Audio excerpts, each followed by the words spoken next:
Okay, so what should you do if you are scheduled for a Stokes interview with immigration? First of all, what is a Stokes interview? So basically, if someone is applying for a green card based on marriage to a citizen, immigration can schedule you as a couple for an interview so that the officer can ask you questions to determine whether or not they think that you are in a real marriage, right? By real marriage, I don't mean just are you legally married? I mean, did you enter into a marriage with the intent of establishing a life together with your spouse, right? Or did you just get married so that you can get a green card, right? That is the question. It used to be that every single marriage-based green card application required an interview. It was mandatory up until a few months ago.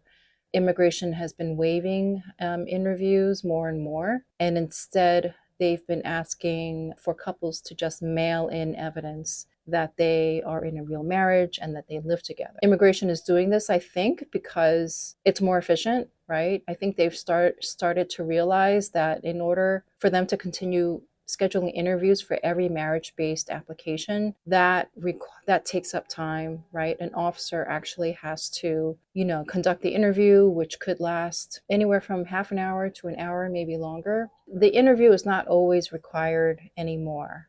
But let's say what happens if you are scheduled for a Stokes interview. Let's say immigration did schedule you for an adjustment interview. Well, when the officer is not able to approve the case, for whatever reason, usually it's because they're not convinced that the marriage is a real one. What they typically will do is they will schedule you for a second interview, and this second interview is known as a Stokes.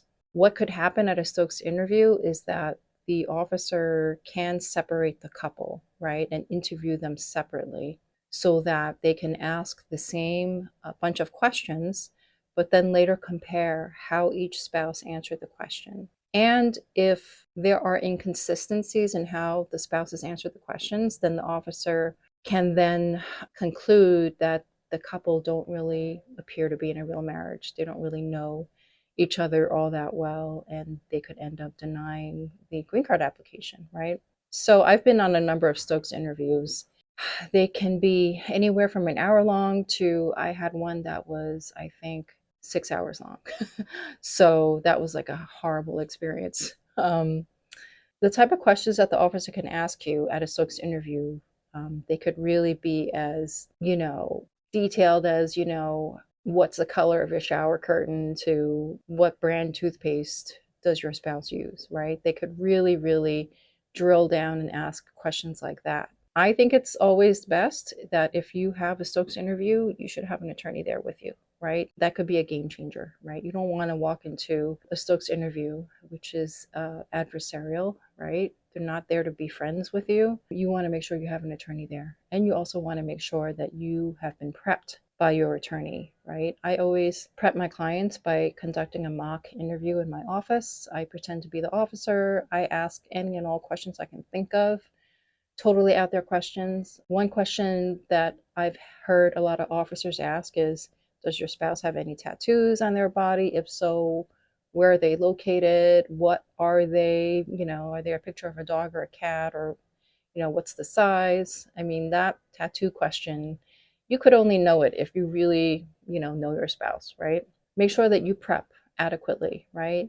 You also need to have as many documents as possible to prove that you live together, that you share in the expenses, that your finances are tied together. So it's not just answering questions, right? Immigration will expect you to bring in documents to prove that you live together, right? So things like joint tax returns, having a joint lease, joint utility bills, joint health insurance, photos of you together, not just of yourselves, but with friends, family, during important occasions, holidays, proof that you travel together. Just think the more documents you have, the better. And conversely, the fewer documents you have, the more likely it is that the officer will ask more and more questions. I would say that sometimes Stokes interviews are not all that bad, right? But it really boils down to the type of officer that you have.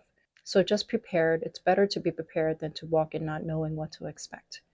If you have a Stokes interview coming up and you don't have representation and you're located in the New York or New Jersey area, let me know. You can contact me.